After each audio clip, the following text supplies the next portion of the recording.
दोस्तों, अगर आप अपने पुराने अकाउंट में पैसा जमा करके भूल गए हो तो चिंता मत कीजिए। वो पैसा अब आपका है और आपका ही रहेगा, कहीं नहीं जाएगा। आरबीआई खुद आपको मदद करेगा उस पैसे को वापस आपके अकाउंट में लाने के लिए, और वो पैसा अब आसानी से आप निकाल सकते थे क्योंकि आरबीआई खुद इस काम में आपको मदद करेगा। जब आप अपने बैंक अकाउंट में 2 साल तक कोई भी ट्रांजेक्शन नहीं करते हो, उस अकाउंट को इनएक्टिव मान लिया जाता है और आपका पैसा को फ्रीज कर लिया जाता है। उसी अकाउंट को अगर आपने 10 साल तक कोई ट्रांजैक्शन नहीं किया, ना उसमें डिपॉजिट हुई है ना उसमें विथड्रॉवल हुआ है, तो वो अकाउंट को डीएई यानी आरबीआई का एक फैसिलिटी है डीएई, उसमें ट्रांसफर कर दिया जाता है। उसको आप क्लेम करके आप अपने अकाउंट में फिर से दोबारा मंगवा सकते हो। तो दोस्तों, आपका पैसा पाने का 3 तरीका है। पहला, आप अपने बैंक के किसी भी ब्रांच में, जो भी बैंक में आपका खाता है, आप किसी भी ब्रांच में जाओ। जरूरी नहीं है कि जिसमें खाता था उसी ब्रांच में जाना। आप इंडिया के किसी भी ब्रांच में जा सकते हो, चाहे वो आपका ओरिजिनल या होम ब्रांच हो या ना हो। अपने साथ डॉक्यूमेंट्स ले जाएंगे केवाईसी करने के लिए आप अपना आधार कार्ड, पैन कार्ड और वो बैंक अकाउंट का डिटेल जिसमें आप दावा करते हो कि उसमें पैसे हैं। अगर आपके पास उसका अकाउंट का डिटेल है, जैसे पासबुक या फिर कोई पेमेंट स्लिप या फिर कैंसिल चेक, आप ले जा सकते हैं। ये सब डॉक्यूमेंट्स ले जाके आपको बैंक ब्रांच में विजिट करना है। अगर पैसा आरबीआई के डीईए फंड में चला गया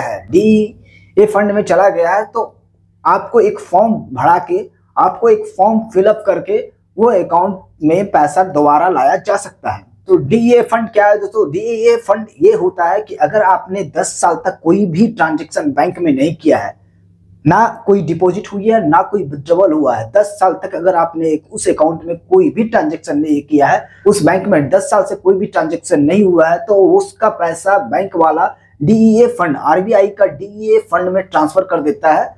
फिर वहां से आपको क्लेम करके मिलता है। तो दोस्तों, अगर अकाउंट 10 साल पुराना है और आपका फंड डीईए में ट्रांसफर हो चुका है, तो आप उसको सर्च कैसे करोगे? उसके लिए आरबीआई ने उद्गम पोर्टल बनाया है, जिसमें आप अपना अनक्लेम्ड फंड देख सकते हो कि आपका अमाउंट डीईए में ट्रांसफर हुआ है कि नहीं। उसके लिए आरबीआई का उद्गम पोर्टल में आपको जाना है और मैं उसका लिंक डिस्क्रिप्शन में दे दूंगा।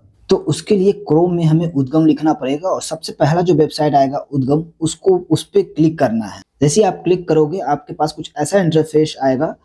तो आपका अकाउंट नहीं बना हुआ होगा तो आप सबसे पहले रजिस्टर करना है। रजिस्टर पे क्लिक करोगे। जैसे रजिस्टर पे क्लिक करोगे तो आपके पास आपको mobile number, first name, last name और खुद का पासवर्ड क्रिएट करने बोलेगा। सारा फिलअप करके आपको कैप्चा डालना है।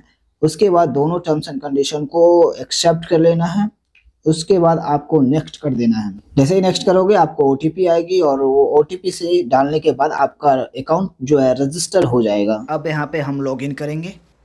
यहाँ पर हम अपना मोबाइल नंबर डाल के, जिस मोबाइल नंबर से हमने रजिस्टर किया था, पासवर्ड यहाँ पे डालना है जो पासवर्ड हमने बनाया था, और यहाँ पे हमको कैप्चा जैसे जैसे लिखा हुआ है वहाँ पे वैसा ही हमें लिख के हमको नेक्स्ट करने के बाद आपको ओटीपी भेजा जाएगा। आपको यहाँ पे ओटीपी इंटर करना है। ओटीपी इंटर करके हम लॉग इन हो जाएंगे। अब यहाँ पे आया आप नेम ऑफ अकाउंट होल्डर, उस अकाउंट होल्डर का नाम लिखना है जिनका अकाउंट 10 साल से इनएक्टिव है, जिसमें ट्रांजैक्शन नहीं हुआ है, और किस बैंक में है। आप यहाँ मल्टीपल बैंक भी सिलेक्ट कर सकते हैं। यहाँ पर आपको 30 बैंक सपोर्ट करेगा, या फिर आप डायरेक्ट ऑल में भी कर सकते हैं। किसी भी बैंक में अकाउंट होगा तो वो यहाँ पर आपको शो कर जाएगा, या आप जानते हैं कि किस बैंक अकाउंट में है तो आप उसको सिलेक्ट कर सकते हैं। जैसे मैंने यहाँ पे 3 बैंक सिलेक्ट किया है। इसी तरह से आप मल्टीपल बैंक भी सिलेक्ट कर सकते हैं, या फिर ऑल पे जाके सभी को सिलेक्ट कर सकते हैं। फिर नीचे आपको कम से कम 1 डिटेल,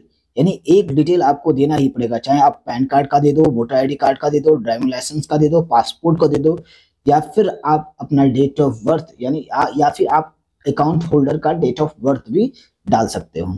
कोई भी एक यहाँ पर इनपुट करना ही पड़ेगा। उसके बाद आपको सर्च वाले ऑप्शन में चले जाना। तो मेरा 10 साल पुराना अकाउंट नहीं है, इस कारण से यहाँ पर सर्च नहीं हुआ, नो रिजल्ट फाउंड आया। लेकिन अगर आपका अकाउंट होगा, 10 साल पुराना अकाउंट होगा जो कि इनएक्टिव है या फिर डीईए फंड में चला गया है उसका पैसा, तो आप यहाँ से देख सकते हो।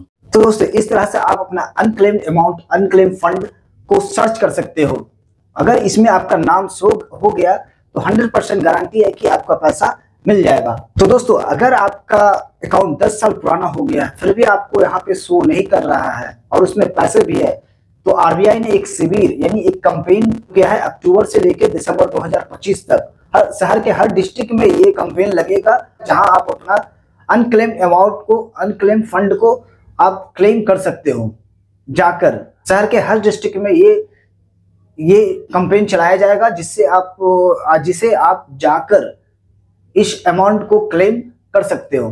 ज्यादा जानकारी के लिए यहाँ पे आपको इसके वेबसाइट में भी जा सकते हैं और यहाँ पे व्हाट्सएप नंबर भी इसका दिया हुआ है जहां से आप इसकी अच्छी तरह से जानकारी ले सकते हैं। तो दोस्तों इस तरह से आपका इनएक्टिव अकाउंट का या फिर जो अकाउंट परफॉर्म नहीं कर रहा है उस अकाउंट का पैसा आप अपने अकाउंट में दोबारा ला सकते हो, दोबारा एक्टिवेट कर सकते हो, दोबारा वो अकाउंट का पैसा आप इस्तेमाल कर सकते हो। तो दोस्तों अगर आपके फ्रेंड, फैमिली या किसी को भी जिनका फंड्स बैंक अकाउंट में बहुत दिन से फंसा हुआ है और वो निकल नहीं रहा है, तो आप उनको ये शेयर जरूर करें, उनको कुछ हेल्प हो जाएगी।